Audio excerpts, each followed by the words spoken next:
The first time I nearly slipped was at my sister's birthday party. Everyone was crowded into the living room, balloons brushing the ceiling, kids darting underfoot while adults clutched plastic cups of cheap champagne. My brother-in-law, Brian, leaned back in his chair, chuckling as he recounted how I once called him in a panic, because I couldn't figure out how to download an app. The table roared with laughter. "You're basically living like it's 1995, he said, smirking. "Do you even know what TikTok is?" I forced a laugh, shaking my head. "Nope, I still write my shopping lists on paper. Guess I'm a dinosaur." Brian slapped the table. "Unbelievable. If you ever need help with the internet, just ask me, man." That line, "just ask me," almost cracked me. I wanted to blurt out that while he scrolled TikTok at work, I was orchestrating trades in the pre-market that dwarfed his annual salary. The words burned on my tongue, but I swallowed them down, sipping my drink instead. I couldn't break character, not yet. Later that night, when everyone else had gone home, I sat in my car in the driveway and opened my laptop. Futures were already moving, and I couldn't resist. By the time I finally drove away, I'd made 30 grand. 30 grand while Brian still thought I didn't know how to use a search bar. The double life was intoxicating, but it was also suffocating. Every lie demanded another to cover it, and soon my world was stitched together by threads of deception.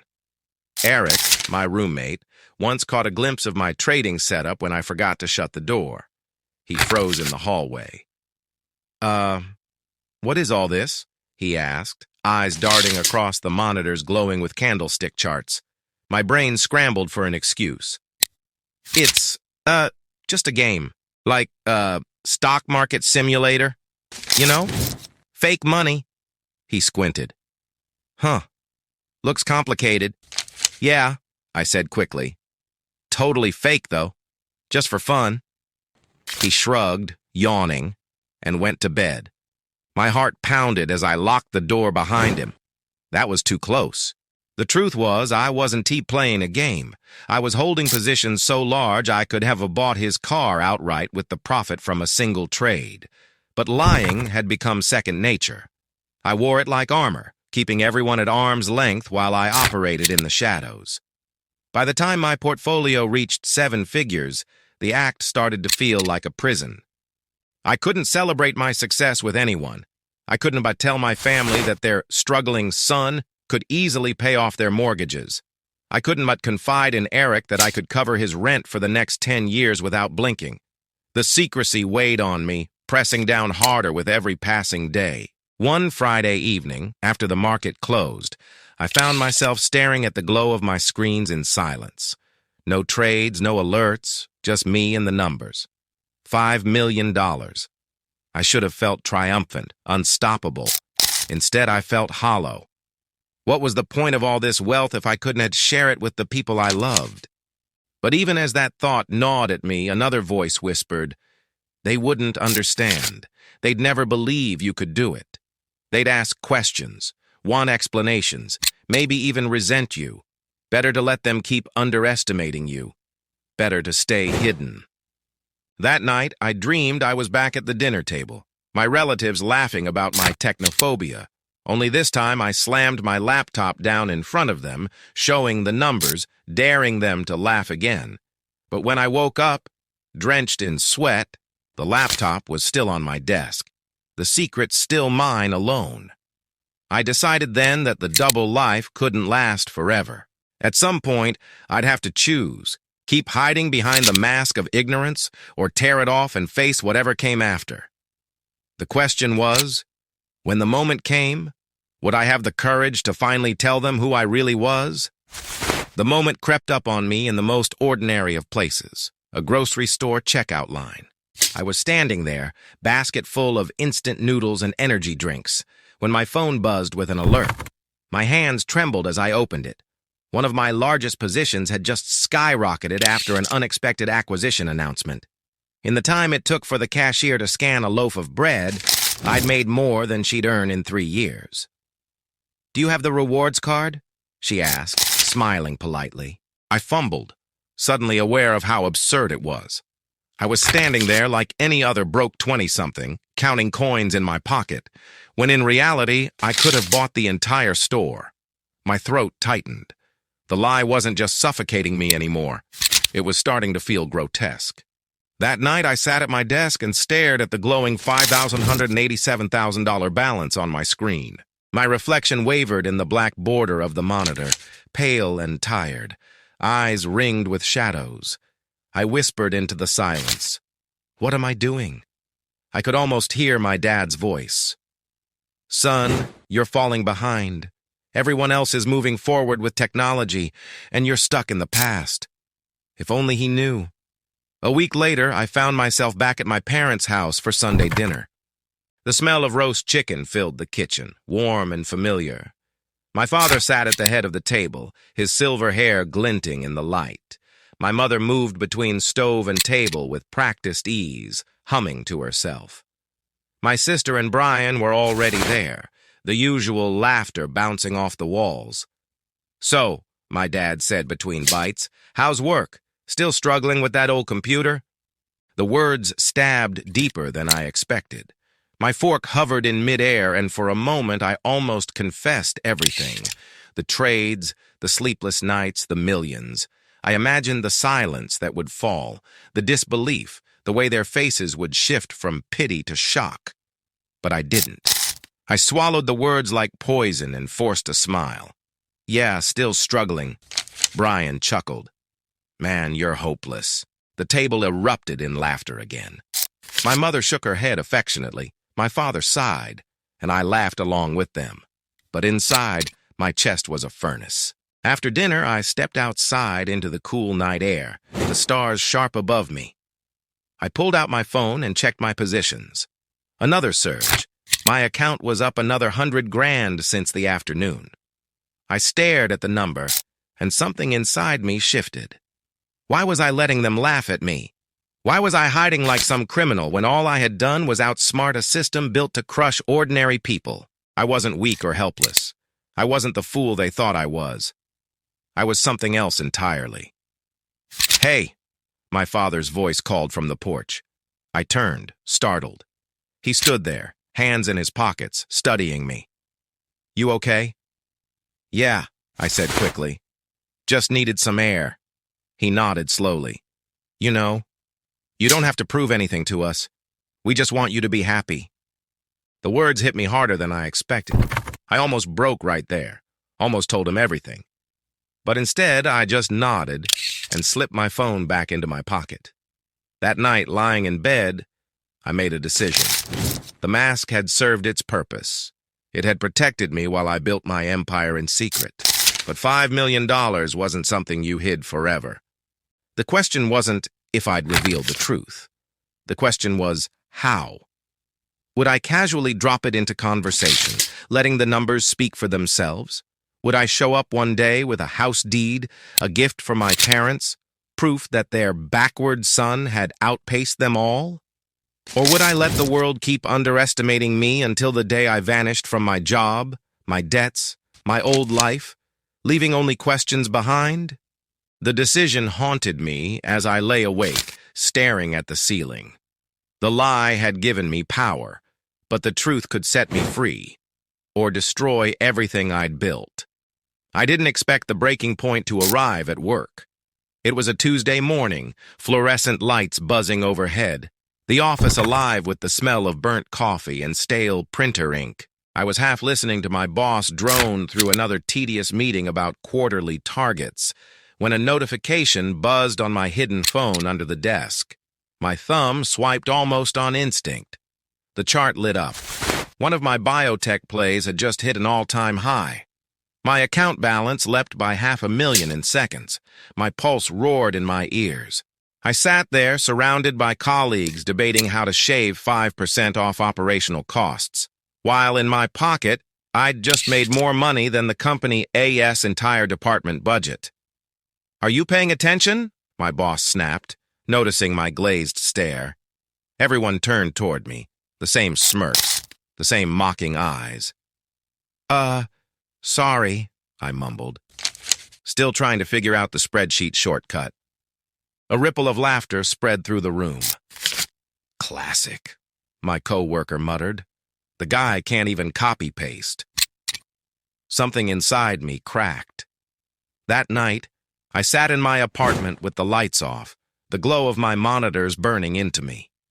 I stared at the 7 digits in my account, the numbers real, solid, undeniable. My hands curled into fists. Why was I still pretending to be powerless when I'd already won? The next morning, I walked into the office differently. Shoulders straight, chin high. No phone hidden under the desk, no nervous chuckles. Just me, carrying a truth too heavy to hide anymore. At lunch, while Brian, who also worked in the same building, was cracking another joke about my tech illiteracy, I pulled out my laptop. For the first time, I didn't hide it. I opened my trading account in front of him. The numbers glowed on the screen, 5347 829s. His fork froze midway to his mouth. What the hell is that? I leaned back in my chair, calm, almost serene. That, I said, is what happens when the guy you think can use Google spends 3 years mastering the market while you laugh at him. The cafeteria went silent. Conversations died mid-sentence. Heads turned. My boss, passing by with a tray, stopped cold when he saw the screen. Brian's face turned red, then pale. You're kidding. This has to be fake. I met his stare. I've been lying to all of you, about everything. I let you think I was clueless. It made the nights easier. It kept the questions away. But the truth? I've turned 20 grand into 5 million. While you mocked me, I was building something you can't even imagine. The silence that followed was suffocating. Then came the whispers, the stares, a few nervous laughs, but no one doubted what they'd seen. That night, my phone wouldn't stop buzzing. Relatives, co-workers, even old acquaintances I hadn't spoken to in years. Everyone wanted to know if it was true, if the rumor spreading like wildfire was real. And for the first time, I didn't deny it. But with the truth came something I hadn't anticipated. Envy, demands, suspicion. People who once laughed at me now wanted in. They wanted advice, loans, partnerships. My secret had protected me from all of this, and now it was gone. I stood on my balcony, city lights glittering below, and realized the irony. The mask of ignorance had felt like a prison, but without it, I was exposed in ways I wasn't sure I could handle. The question was no longer whether I'd reveal the truth.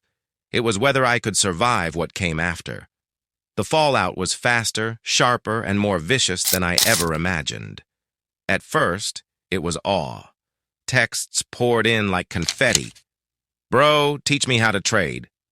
Cousin, you gotta help me flip my savings into something big. Can I invest with you? I'll give you everything I've got. Even my boss cornered me in the office kitchen, his voice low but urgent. I've been struggling with retirement funds, he muttered, glancing around to make sure no one was listening. Maybe you could advise me? I'd make it worth your while. The same man who mocked me for not knowing Carrel Poissy now wanted my help to escape his own financial quicksand. I smiled politely, but inside my stomach churned. Everyone suddenly wanted a piece of me, like sharks smelling blood in the water.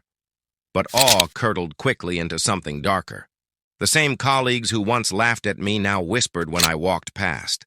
I saw their eyes narrow, calculating, resentful. One of them filed an anonymous HR complaint, accusing me of running illegal schemes on company time. Another cornered Eric at the bar and asked if I was laundering money. At home, Eric himself confronted me. Why didn't you tell me? His voice cracked with betrayal. All those nights I thought you were wasting your time.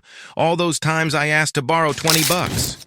Do you know how humiliating it is to find out you could be paid my rent 100 times over? I opened my mouth to answer, but nothing came out. How could I explain that the secrecy wasn't about him, it was about survival? That if even one person had known, the whole fragile disguise would have collapsed before I was ready? He shook his head. You've been living in another world this whole time, and you let me believe you were broke. I wanted to tell him I'd kept the mask for protection, but his eyes were already glassy with hurt. He walked out that night with a bag of clothes and didn't come back. The walls were closing in. Family dinners became interrogations. My father, who once pitied me, now sat stiffly across the table, demanding to know if my money was clean. My sister asked for a loan for a house, then sulked when I hesitated. Brian, the loudest mocker of them all, now treated me like a rival, as if my wealth diminished him somehow. And me? I started to dread opening my phone. Every message was another demand, another scheme, another plea. I'd wanted recognition, validation. Instead, I'd painted a target on my back. One night, unable to breathe under the weight of it all, I drove out to the edge of the city. I parked by a cliff overlooking the freeway, the roar of traffic below like an endless tide. I stared at the dark horizon and whispered into the night. Was it worth it? The money was real. The victory was real. But the peace I once had, the quiet nights where nobody knew, nobody asked, nobody demanded, that was gone. I thought back to the years I played the fool. The laughter stung, yes, but it was safe. I was free then, even in the shadows. Now I was wealthy, exposed, and chained in ways I'd never anticipated. As the wind whipped around me, a thought began to form. Dangerous, thrilling, terrifying. Maybe the mask hadn't been a prison after all. Maybe it had been my sanctuary, and maybe, just maybe, it was time to vanish again. This time not as the fool who couldn't use the internet, but as the ghost who had outplayed them all. The idea of disappearing took root like a seed in my mind, and by the next morning it had already sprouted. I woke before dawn, the apartment still and heavy, the monitors dark for the first time in years. The silence felt strange, almost holy. I brewed coffee and sat at the desk without turning on a single screen. For the first time since I started trading, I wasn't chasing the opening bell. Instead, I opened a blank notebook. No charts, no numbers, just pen and paper. I wrote down everything I owned, everything I owed, every open position. Then I wrote a single sentence at the top of the page. If you walked away now, what would you become? The question stared back at me. It wasn't about money anymore, it was about identity. For 3 years, I'd been the invisible traitor, the guy who played dumb to hide his rise. Now I was a public curiosity, a pariah, a bank account with legs. If I stayed, they would drain me dry. Family, co-workers, strangers with outstretched hands. But if I left, if I sold everything, withdrew the cash, and vanished, the idea made my pulse quicken. I tested the waters first. I liquidated a quarter of my portfolio and sent the proceeds to an offshore account under a shell company ID quietly set up years earlier, just in case. No one noticed, no alarms, no questions. The system was as porous as ever. That night, as the money cleared, I stood on my balcony and looked at the city. Lights glimmered like stars below, thousands of windows hiding thousands of lives. None of them knew me. None of them owed me anything. None of them mocked or envied me. For the first time in months, I felt a flicker of freedom. The next day, I put in my resignation at work. My boss tried to mask his shock. "You're quitting?" he said, brows knitting. "Yeah." "What are you going to do?" I smiled. "Learn how to use the internet." He chuckled awkwardly, not sure if it was a joke. "Well, good luck. You'll need it." I left my badge on his desk and walked out without looking back. In the weeks that followed, I began dismantling the life I'd built. I closed accounts, transferred assets, converted some of it to crypto, sold my positions until my screens were empty, just rows of zeros where once there'd been green and red flames. Each keystroke felt like another lock clicking open on a cell door. I didn't tell my family. I didn't even tell Eric. The messages kept coming, demands and accusations growing louder as the rumor of my departure spread, but I ignored them. I deleted social media, changed numbers, let emails pile up unanswered. One night, a month after my resignation, I packed a single duffel bag and left the apartment. I didn't take the laptops, the monitors, the piles of notes. Just clothes, a passport, and a small flash drive with everything I needed. I didn't go to the airport. That was too obvious. Instead, I rented a beat-up car and drove north for 2 days, crossing state lines until the city was a memory in my rearview mirror. Somewhere in a quiet town by the water, I checked into a small inn under a different name. I paid cash. No one asked questions. The next morning, I sat by the dock with a paper cup of coffee and watched the sun rise over the water. For the first time in years, there were no alerts buzzing in my pocket, no candlestick charts burning in my eyes, no one laughing at me or begging for money. I pulled out my notebook and wrote a single line. "You're free now." I closed it, breathed in the salt air, and smiled. Not the tight, controlled smile I'd worn for so long, but something softer, looser. I didn't know what came next. Maybe I'd open a cafe. Maybe I'd buy a boat. Maybe I'd finally learn how to live without the rush of numbers. All I knew was that I'd outplayed the market, outplayed them all. I'd built a fortune in the shadows, and now I'd slipped away with it intact. And for the first time since the lie began, I wasn't pretending anymore. I was exactly who they thought I could never be. Free. Freedom is never as simple as walking away. I learned that within a week. The small harbor town was quiet, sleepy, the kind of place where people waved to strangers and gossip carried faster than the tide. At first, I loved it. The still mornings, the way the ocean seemed to erase every thought. But silence has a way of amplifying the voices in your head. One afternoon, I walked into the diner on Main Street. The waitress, a woman in her 40s with tired eyes, poured me coffee without asking. "Haven't seen you around before," she said. "Just passing through," I replied. But in small towns, nobody is ever just passing through. They study your clothes, your accent, the way you tip. By the time I left, I could already feel the stares. A stranger with cash to spend always draws attention. That night, in the tiny inn room, I opened my flash drive. I hadn't looked at the numbers since I left the city, but temptation gnawed at me. The accounts were still there, untouched, $4.8 million after taxes and transfers. The sight of it sent a rush through my veins. Freedom, yes, but also a reminder that I was bound to something invisible. The market's pulse still lived inside me. Every tick of the clock reminded me where the S&P futures would be, what commodities might be doing, which currencies were rising or falling. I told myself I'd left it all behind, but in truth, the market had branded me. 3 nights later, I couldn't resist. I set up a small, discreet laptop, nothing like the glowing command center I'd abandoned, and logged in. Just for a peek, I told myself. Just to see. Within an hour, I was trading again. A quick options play on a tech stock about to announce earnings. In and out. 50 grand, clean. The old rhythm surged back, electric and intoxicating. My heart raced. My hands shook. It felt like cheating on my own vow.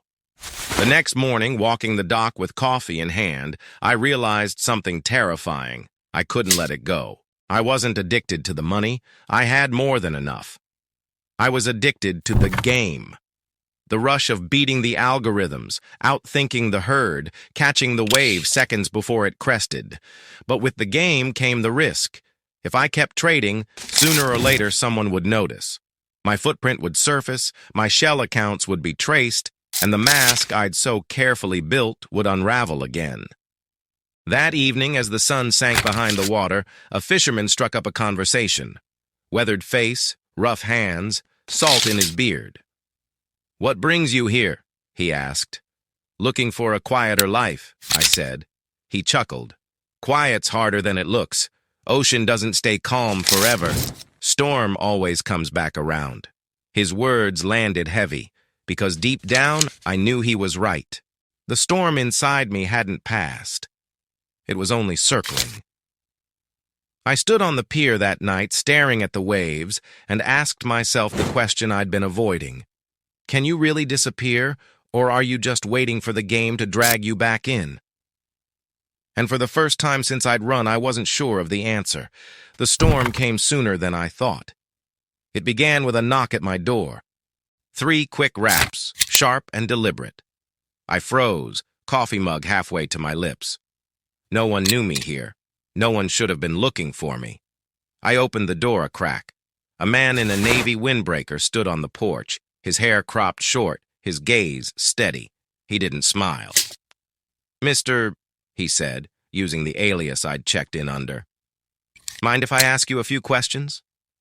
I forced a polite nod. "Sure. What about?" "Strange thing," he said casually, though his eyes never left mine. "Folks around here noticed you paying cash. No cards, no bank, no nothing. Not illegal, of course, just unusual. Makes people wonder where a man like you came from." My stomach tightened. The town was already whispering. "Like I said," I replied evenly, "just passing through." He studied me for a beat too long, then tipped his head and walked away. But his words left a weight behind. In a small town, secrets have no oxygen. They suffocate. That night, I relapsed again. I opened the laptop, hands trembling. Futures were moving, volatility spiking on an overseas currency. The game called to me like a siren. One quick trade, I thought, one last taste. By sunrise, I was up another 80 grand, but the victory felt hollow. I closed the laptop and stared at my reflection in the black screen. The fisherman's words echoed. The storm always comes back around. Days passed. I tried to live quietly. Walks by the water, meals at the diner, books read by lamplight. But whispers followed me. The waitress smiled too politely. The innkeeper lingered too long at my door. The man in the windbreaker reappeared in town, always just far enough away to pretend it was coincidence. One evening, unable to bear it, I drove to the cliff outside town. Same cliff where I'd once asked if all of this was worth it. I parked, engine ticking in the cool air, and sat on the hood of the car. Below me, the ocean pounded the rocks, endless and indifferent. $5 million sat in accounts scattered across the globe, enough to buy safety, freedom, power. But here I was, hiding like a fugitive, my own wealth a chain around my neck. I whispered into the dark, "You can't disappear, can you?" The wind carried no answer, only the crash of waves. That night, a plan formed, half mad, half brilliant. If I couldn't vanish clean, maybe I needed to reinvent myself again. A new mask, not of ignorance this time, but of something else entirely. Not the fool who couldn't use the internet, not the ghost running from whispers. Something bigger, something untouchable. The thought sent a shiver through me, because if I stepped back into the game, it wouldn't be for money anymore. It would be for control. And once you taste control, there's no going back. I didn't sleep that night. Instead, I sat at the little desk in the inn, notebook open, coffee cooling untouched beside me, sketching out the blueprint of my next life. The truth was, $5 million wasn't enough, not for what I wanted, not for the kind of power that could shield me from suspicion, whispers, or men in windbreakers asking questions. Money buys silence, but influence rewrites the story. So I asked myself, what mask would make me untouchable? Not anonymity, that had failed. Not invisibility, too fragile. The new mask would need to be larger than life, a persona so convincing that people wouldn't just stop questioning me, they'd start following me. By dawn, I had the answer. I wouldn't be the hidden traitor anymore. I'd become the teacher. The legend who emerged from nowhere with a fortune built in silence, now stepping into the light to share his wisdom. People wouldn't see me as suspicious. They'd see me as aspirational. And in their worship, they'd build the walls that would protect me. But this time, I'd do it differently. I wouldn't post screenshots or brag about balances.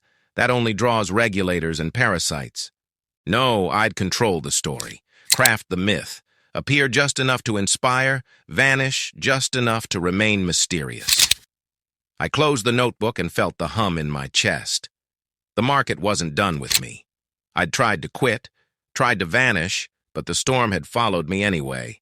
Fine. If I couldn't outrun it, I'd ride it. The next weeks became a blur of preparation. I set up new accounts under fresh identities. I built clean digital trails that pointed to harmless hobbies, freelance gigs, a life that looked modest on the surface. I funneled money into companies designed to look like startups, complete with websites and tax filings. Every layer I added made me harder to pin down, harder to touch. At night, I practiced the persona. Standing in front of the mirror, I rehearsed my story. The reluctant genius who'd stumbled into the market, who only wanted to help others escape the grind. The man who turned 20,000 into millions, not out of greed, but out of vision. And when the time was right, I'd revealed just enough to make them believe. But even as I rehearsed, I felt something darker stirring inside me. Because this wasn't just about protection anymore. The idea of controlling not just the market, but the narrative, the perception of me, the myth they would whisper about, was intoxicating. One evening, as the sun bled over the water, I returned to the diner. The waitress poured my coffee, her smile cautious. "Moving on soon?" she asked. I looked at her for a long moment before answering. "Not moving on," I said softly. "Just moving up." She frowned, not understanding, but I smiled. Because I did. The storm hadn't just come back around. It was mine now, and I was about to unleash it on the world. I left the little harbor town before sunrise. No goodbye to the innkeeper, no note on the dresser. Just the duffel bag, the flash drive, and a plan. The road was empty and black as ink, headlights carving a narrow path through the dark. By the time I reached the airport 3 hours later, the new identity was already live. Passport, driver's license, banking cards, all fresh, all legal enough to pass a glance, but deep enough to withstand a background check. The man I'd been. The clueless, internet-illiterate trader, the ghost hiding behind cash, no longer existed. The ticket said I was flying to Lisbon. The passport said my name was Elias Ward. Elias Ward was a quiet man, a reclusive investor who'd retired early after selling a tech startup. He had a clean digital footprint, a few innocuous interviews on small blogs, a LinkedIn profile with tasteful gaps, a Twitter account full of bland motivational quotes. No one would doubt him because he'd been engineered not to trigger suspicion. On the plane, I opened my notebook. Across 2 pages, I sketched the final stage of the plan: a training platform, a private fund, a whisper campaign. I wouldn't appear on TV or splash money across social media like a wannabe influencer. I'd be a shadow guru, exclusive, curated, the kind of person who sends invitations instead of asking for followers. The myth would build itself. Step 1. Seed the legend. Leak a story to a small finance blog about a mysterious investor who'd turned $20K into $5 during the pandemic. Not flashy, just credible enough to spark curiosity. Step 2. A low-key online community, private, invite-only, teaching the methods but always hinting at something more. Step 3. Quietly attract the kind of people who shield rather than exploit. The rich, the connected, the powerful. The man in the windbreaker back in the harbor town wouldn't even know where to start. Regulators wouldn't see a rogue trader. They'd see a philanthropist sharing financial literacy. People wouldn't whisper about my money. They'd whisper about my mystique. The plane banked east, sunlight flooding through the windows. I closed the notebook and stared out at the curve of the earth below. My pulse was steady, my mind clear. For 3 years, I had hidden behind the mask of incompetence.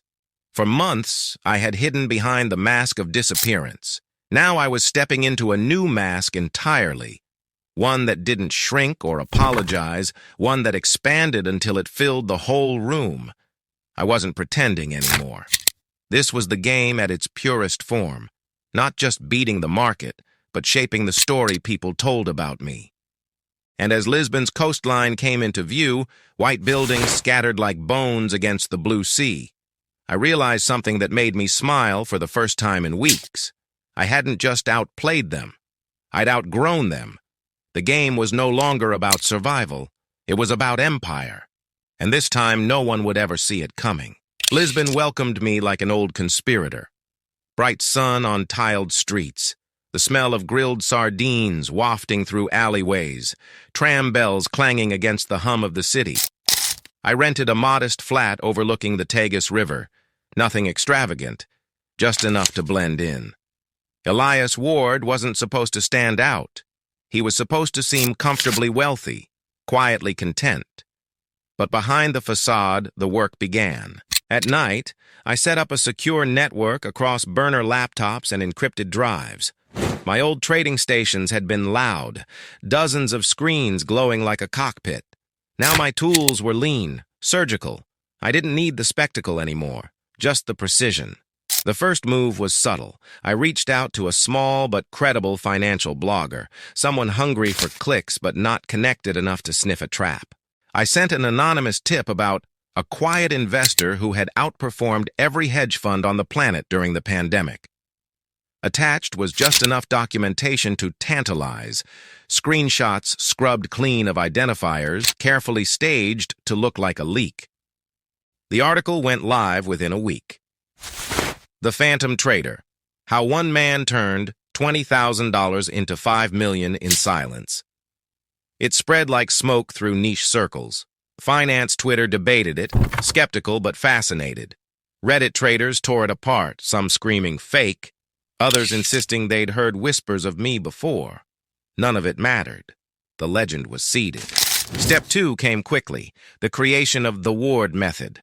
A sleek, minimalist website. No sales pitches, no loud promises, just a wait list for an invite-only community. The copy was vague, almost mystical. Not for everyone. Not for those chasing riches. For those who want to understand the rhythm beneath the market's noise. Within 3 days, thousands had applied.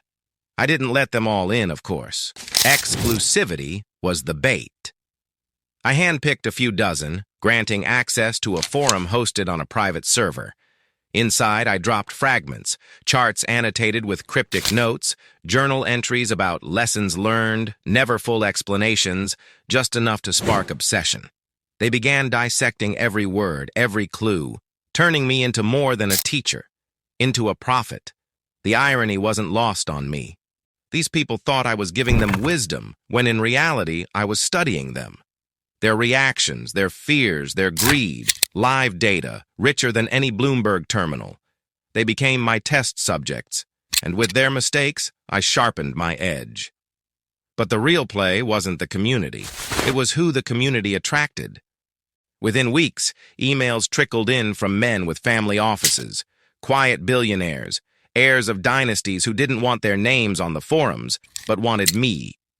They invited me to dinners, private retreats, backroom meetings in hotels with soundproof walls. I accepted, carefully, strategically. At each table, I played the part of Elias Ward, humble, enigmatic, the man who stumbled into mastery and only shared out of generosity. They ate it up, and soon, money wasn't just in my accounts. It was orbiting me, bending toward me, drawn into funds and ventures they begged me to oversee. I hadn't just escaped suspicion. I was being courted by power itself. One night after a dinner with a shipping magnate whose handshake could have bought half the Lisbon waterfront, I walked back to my flat under the street lamps. My phone buzzed with another article. Who is Elias Ward, the mystery investor disrupting finance? I stopped in the middle of the street and stared at the headline, a strange calm settling over me. I had gone from a man mocked for not knowing how to use Google to a shadow whispered about in boardrooms across Europe. The storm wasn't chasing me anymore. I was the storm. And as the wind off the Tagus River cut through the night, I wondered how long it would be before even governments came knocking. Not to laugh, not to accuse, but to beg. I knew the day would come when the first government hand would reach out, not as a slap, but as a handshake. It happened in Madrid, at a marble-floored hotel conference room where the curtains stayed drawn and the water glasses never emptied. A tall man in a dark suit introduced himself only as Raphael. No last name, no title, but the subtle pin on his lapel told me everything. Finance ministry, high level. He didn't sit until I did. "Senor Ward," he began softly, "your community is creating ripples. Hedge funds we regulate are losing to small players who quote you like scripture. You've moved more volume than some banks without a license. This is not a problem yet, but it could become one. Or," he smiled thinly, "it could become an opportunity." I stirred my espresso slowly, feeling the old tension coil in my gut. This was the edge I'd been walking toward since Lisbon, the point where legend and reality collided. "What are you offering?" I asked. He folded his hands. "Access, protection, in return, guidance. We want to understand how you move, perhaps even partner on infrastructure. A government offering me cover. In exchange, they'd get the very thing that had made me dangerous. My methods, my network, my reach." "I'm just a teacher," I said evenly. "A private citizen." Raphael's smile widened. "No one believes that anymore. When I left Madrid, the deal unsigned, I realized how far the mask had carried me. I wasn't just the phantom trader anymore. I'd become a node of influence, someone governments and conglomerates wanted to domesticate before I grew teeth. Back in Lisbon, I stood at the window of my flat, the river black and silver under the moon. My private forum had swelled to 5,000 vetted members. My shell companies were quietly acquiring stakes in ports, renewable energy startups, and distressed tech firms. Money moved in ways no one could trace back to me directly, yet everyone sensed my hand. And still, the urge burned. The same rush that had kept me awake in that cramped apartment years ago now pulsed stronger. But it wasn't just trades anymore. It was leverage. The ability to move not just numbers, but narratives, to tilt an entire sector with a whisper, to watch governments reposition around rumors I planted. I opened my notebook and drew a line down the center. On the left, the life I had, freedom, wealth, anonymity under a myth. On the right, the life I was inching toward. Power, exposure, danger. Somewhere on the horizon, the two would meet, and I'd have to decide who Elias Ward truly was. The man who escaped, or the man who built an empire. Outside, church bells rang midnight. I closed the book and whispered to the empty room, the words half a promise, half a threat. Not yet, but soon. Because the storm I had once ridden was now waiting for my signal. And when I gave it, I wouldn't just be reacting to the market. I would be the market. The first time I tested the idea, it was almost reckless. A whisper campaign, nothing more. An anonymous post on a niche European finance forum hinting that a mid-tier renewable energy company was about to secure a massive government contract. I knew the stock. I knew its weaknesses, its strengths. But the post wasn't based on insider knowledge, it was based on probability. The company had been circling deals for months, and I was betting on human behavior, that traders would seize on the rumor, amplify it, and create the very surge I'd positioned myself to exploit. By the next afternoon, volume had tripled. Headlines followed, analysts scrambled, hedge funds piled in. The stock shot up 40%. I sold at the top. Profit, $12 million. But the money wasn't the intoxicating part. The intoxicating part was watching the world dance to music I hadn't just predicted, I'd composed. That night, walking the Alfama streets with fado music drifting out of dimly lit bars, I understood that I had crossed another threshold. I was no longer the trader who hid behind masks. I was the puppeteer. The legend of Elias Ward grew in proportion to my silence. The fewer appearances I made, the more desperate they became for scraps. Analysts dissected my forum posts like scripture, searching for hidden meanings in commas and phrasing. Influencers began invoking the Ward method to sell their own courses, twisting my myth into their marketing. I let them. Every distortion only made the original story stronger. Then came the dinner in Zurich. It was a circle of 7 men, none of whom introduced themselves by name. But I knew who they were: a shipping dynasty heir, a banking scion, 2 hedge fund managers, a Middle Eastern royal, a South American industrialist, and an American tech billionaire who preferred to stay out of the press. They dined in private on the top floor of a glass tower overlooking the lake, the kind of place where waiters disappeared as if trained by intelligence agencies. One of them finally spoke, his accent thick, his tone careful. "Mr. Ward, or whatever your name is, you've managed something extraordinary. You've created belief.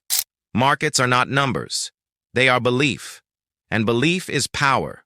We would like to coordinate that power." Coordinate. A polite word for control. I swirled the wine in my glass, my reflection distorted in its crimson surface. "And if I refuse?" The man smiled. "Then you will find belief can turn against you just as quickly." For the first time since I'd built the mask, I felt the cold edge of the game press against my throat. I wasn't the only storm in town. These men had weathered hurricanes before, and they weren't inviting me into their circle out of generosity. They were warning me, "You're playing at our level now." That night in my hotel, I couldn't sleep. The Zurich skyline glowed outside, quiet and still, but my mind was racing. The question that had haunted me years ago returned, heavier than ever. Was it worth it? The money was already irrelevant. The freedom I once craved was gone. What remained was control. Control over markets, over narratives, over people who thought themselves untouchable. And yet, I realized something as I stared at the ceiling. If they thought I'd fold into their circle, they didn't understand me at all. I hadn't survived mockery, secrecy, exile, and reinvention just to become someone else's pawn. If they wanted to test storms, then let them. Because I wasn't planning to join them. I was planning to replace them. The decision crystallized on the flight back from Zurich. While the jet droned over the Atlantic, I sat with a notebook balanced on my knee, sketching strategies not for trades, but for war. Not bullets and blood war. This was subtler, sharper, information, liquidity, leverage. A war fought in numbers and narratives. They thought I was a brilliant outlier, a ghost who got lucky. They wanted to harness me, fold me into their centuries-old machine, but I had no intention of being digested by their empire. Instead, I'd build my own. The first move was disarmingly simple. I began mapping their holdings. Each man at that Zurich table was tied to sprawling webs of companies, funds, and shadow entities. They hid in layers, but markets leave fingerprints, and I'd spent years learning how to read invisible currents. A shift in commodity futures here, an uptick in dark pool volume there. Breadcrumbs they thought untraceable. Weeks of sleepless nights later, the map was on my wall in Lisbon. Lines of red string connecting ports, banks, shell firms, media outlets. What they controlled wasn't just money, it was infrastructure, perception, supply chains.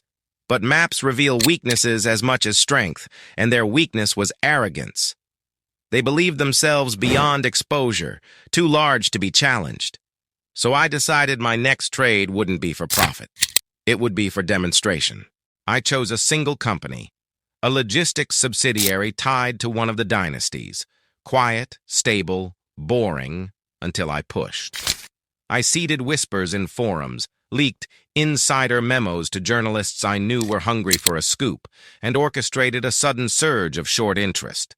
Within 48 hours, the company's stock shed 20%. Analysts scrambled. News outlets questioned its solvency. Hedge funds hedged. By the time the dust cleared, billions had evaporated, and I closed my positions with surgical precision. Profit negligible. Message undeniable. I waited. It didn't take long. 2 weeks later, a letter arrived at my Lisbon flat. No return address, but the handwriting was deliberate, elegant. Inside, a single line on heavy cream paper. We see you. This is your last chance to choose sides. No threats, no offers, just a fork in the road. I burned the letter over my stovetop and watched the ash scatter into the sink. Choose sides? They still didn't understand. I wasn't here to pick a side in their ancient game. I was here to redraw the board. That night, I opened my forum under the Ward method and posted a cryptic update. 3 sentences, vague enough to sound philosophical, sharp enough to plant seeds. Storms do not join tides. They reshape the coast. Belief is not borrowed, it is claimed. By morning, screenshots of my post were everywhere. Hashtags trended, commentators speculated. The myth grew, swollen by paranoia and reverence alike. The Zurich Circle had money, connections, armies of lawyers. But I had something more dangerous. I had faith. And if I played this right, their empires wouldn't fall by my hand alone. They'd fall because millions believed Elias Ward was the inevitable storm they could no longer resist. The shift began like an undercurrent, silent, almost invisible, until suddenly it wasn't. Everywhere I looked, the Ward method had metastasized beyond my control. Finance podcasts dissected my 3-sentence posts as if they were scripture. YouTube hustlers built entire channels decoding my philosophy. On trading forums, arguments raged between believers and skeptics. The skeptics called me a fraud. The believers called me a prophet. And the believers were winning. Small retail traders began moving in packs, executing trades based on what Ward would do. Their collective weight, millions of clicks, billions of dollars, rattled the very institutions that once mocked them. Stocks spiked and cratered, not because of earnings or fundamentals, but because I breathed on them. The Zurich Circle had underestimated me. They thought influence required boardrooms, dynasties, bloodlines. They didn't understand that in the age of networks, myth was more powerful than capital, and I was myth made flesh. The first real clash came in Hong Kong. A shipping conglomerate tied to one of their heirs was teetering under debt. I whispered once, just once, that the company's balance sheet was rotting and the retail swarm descended like locusts. The stock collapsed in a week, billions wiped. Officially, regulators blamed market volatility. Unofficially, the Zurich Circle knew it was me. I expected retaliation. What I didn't expect was how it came. Late one night, my secure line buzzed, an unknown number. Against my better judgment, I answered. A voice distorted, calm. "You've made your point, Mr. Ward. Impressive. But you're playing with lives you cannot control. If you continue, we won't come after your money. We'll come after your myth." Click. Silence. For the first time in years, a chill ran down my spine. They'd found the chink in the armor. My myth was both my weapon and my Achilles heel. If they discredited me, if they proved Elias Ward was nothing but smoke, everything ID built could collapse overnight. The next morning, headlines began to drip out. Ward method, tied to market manipulation. Anonymous guru or elaborate scam. Is the phantom trader a fraud? It was subtle at first, but I recognized the fingerprints. Their media outlets, their analysts, their strings being pulled. I stood at the window of my Lisbon flat, the river glittering beneath the sun, and felt the storm coiling again. They wanted to unmask me, drag me back into the shadows, but they'd forgotten the most important lesson about storms. Storms don't hide, they grow. That night I drafted my response, not to the Zurich Circle, but to the world, a statement not of defense, but of defiance. Carefully worded, loaded with ambiguity, timed for maximum impact. By the time it went live, millions were already waiting. They will tell you I am a fraud. They will tell you I am dangerous. They will tell you to look away. Ask yourself, why do empires tremble at a man with a notebook and a signal? Believe what you will. Just remember, storms do not need permission. The internet erupted. The believers doubled down. Skeptics were drowned out. And in that chaos, I felt something terrifying and exhilarating take hold. I wasn't just moving markets anymore. I was moving faith itself. And I knew then. The Zurich Circle had made a fatal mistake. By attacking my mask, they had made me real. The morning after my post detonated across the internet felt like stepping into a new universe. Everywhere, Twitter, Telegram, Reddit, Discord, screens were filled with my words. Meme accounts were splicing my statement into movie clips. Financial influencers were arguing live on air, and even major news outlets, the same ones seeded with Zurich's discrediting stories, couldn't resist running headlines about the mysterious trader who defied the establishment.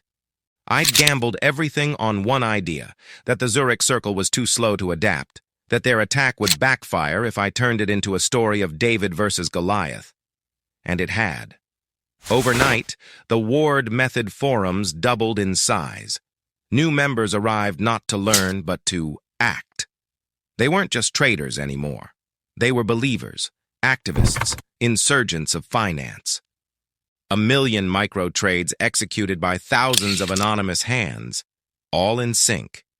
The herd had become an army. It terrified me as much as it thrilled me. One man shouldn't have this kind of pull. Yet here it was, raw, unfiltered, growing faster than I could contain it. By the second week, governments were holding emergency calls about Ward-driven volatility. Markets surged and crashed on whispers alone. Some of my early followers were making life-changing money. Others were getting wrecked, losing savings because they'd misread my cryptic posts. The power wasn't clean anymore. It wasn't a game of charts and positions. It was people. And people break differently than stocks. One night, I sat at my desk, the glow of the river outside, and stared at a message from a follower who had lost everything after misinterpreting my hints. It was a long, desperate email, thanking me for the vision, but admitting they couldn't pay rent anymore. I felt the old nausea crawl back up my throat. I had become the storm, yes, but storms don't choose who they destroy. In Zurich, the circle shifted tactics.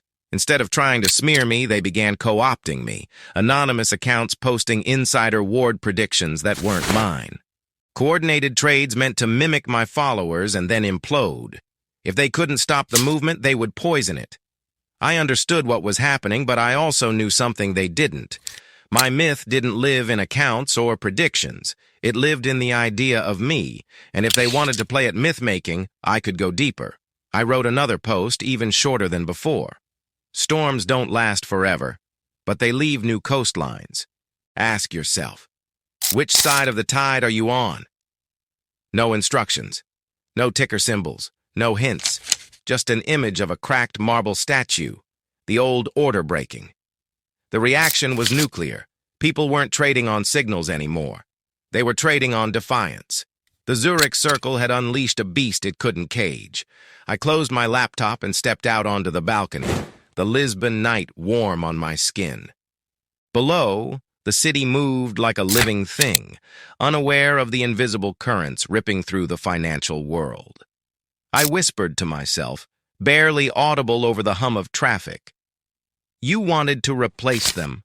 Now you're becoming something even they never imagined.